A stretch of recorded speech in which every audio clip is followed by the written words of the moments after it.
Il existe un endroit magique dans la vallée, le royaume des fées, où le printemps et l'hiver se rencontrent. Un jour, Clochette et Noah accompagnent les animaux de la forêt jusqu'à cet endroit pour qu'ils traversent la frontière qui sépare les deux saisons. Les fées des saisons chaudes n'ont pas le droit d'entrer dans la forêt blanche, tout comme les fées de l'hiver n'ont pas le droit de venir ici, explique Noah à son ami. Mais Clochette, curieuse, se glisse un moment dans l'hiver et ses ailes se mettent à scintiller. Mais pourquoi? De retour dans la vallée des fées, Clochette essaye de comprendre ce qui lui est arrivé. Et en consultant un livre sur la science des ailes, elle trouve un chapitre qui parle du scintillement. Mais un vermisseau de bibliothèque a grignoté la page concernée. Et Clochette ne peut pas lire les lignes qui expliquent pourquoi ses ailes se sont mises à scintiller. Seul l'auteur du livre, un farfadet de l'hiver appelé le conservateur, peut l'aider à comprendre pourquoi. Alors Clochette, cachée dans un panier emporté par un hibou des neiges, vole en direction de la forêt blanche. Mais par maladresse, le hibou lâche le panier qui tombe brutalement sur la neige et Clochette laisse échapper le livre. En réalité, c'est une chance. Lord Milori, le seigneur de l'hiver, s'en rend compte et le prend sans remarquer la présence de Clochette. Il sait que le livre a été écrit par le conservateur et demande à un farfadet de le lui remettre.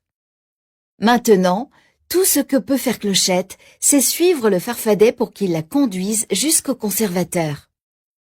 Et ce faisant, elle arrive à une bibliothèque entièrement construite en glace. Dans la bibliothèque, elle voit une fée qui parle avec le conservateur. Clochette s'approche et soudain, les ailes des deux fées se mettent à scintiller.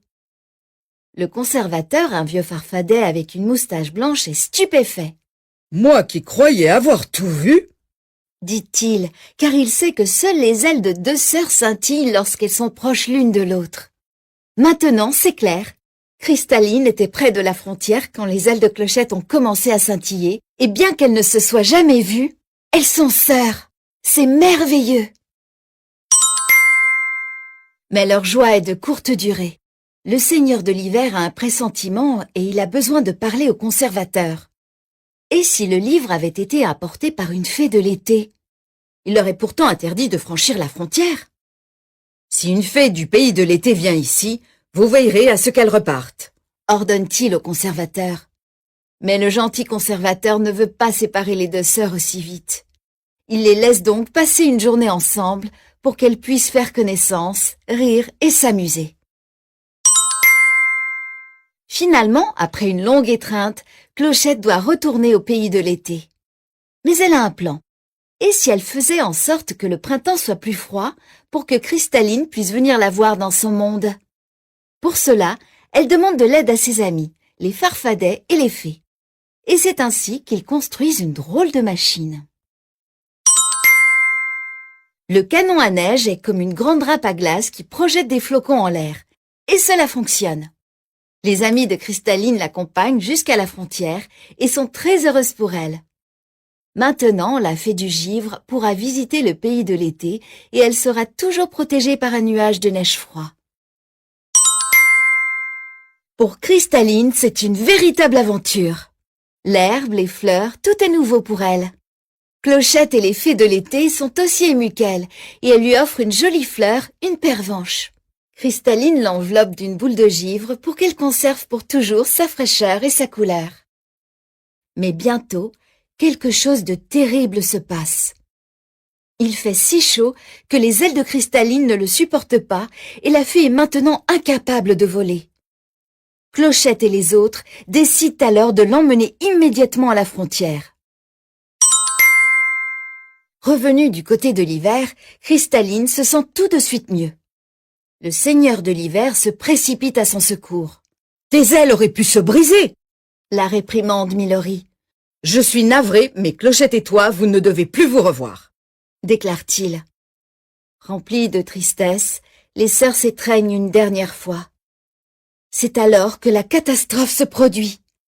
Personne n'a fait attention à la machine qui est tombée dans une rivière où elle continue à fonctionner de plus en plus vite sous l'effet du courant. Grâce à la force de l'eau, la machine produit de la neige qu'elle disperse partout. La vallée des fées est en danger et bientôt l'arbre à poussière de fée sera gelé. C'est cet arbre qui permet à la vallée des fées et à tous ses habitants de vivre. Il faut emmener les créatures de la forêt à l'abri avant qu'elles ne soient prises dans la glace. Clochette en emmène dans sa maison et c'est alors qu'elle découvre quelque chose de merveilleux. La fleur que Cristalline a recouverte de givre est encore vivante. Le givre a agi comme un bouclier et l'a protégée de la glace. Alors qu'elle court pour tout raconter aux autres fées de l'hiver, Clochette tombe et l'une de ses ailes se brise, gelée par le vent glacé. La seule chose qui lui importe, c'est de demander à ses amis de recouvrir avec leur givre l'arbre à poussière de fée. Par chance, Milori et d'autres fées de l'hiver arrivent avec du renfort. Et alors que le gel continue à progresser, ils parviennent à recouvrir les branches et les feuilles de l'arbre avec leur givre pour le protéger de la glace. La vallée des fées a été sauvée. Et alors, la magie se produit à nouveau. « Sœur pour toujours ?» demande Clochette. « Sœur pour toujours !» assure Cristalline. Et les deux fées, dos à dos, unissent leurs ailes. Une lueur les enveloppe et l'aile brisée de Clochette est réparée. Même Milori le comprend maintenant.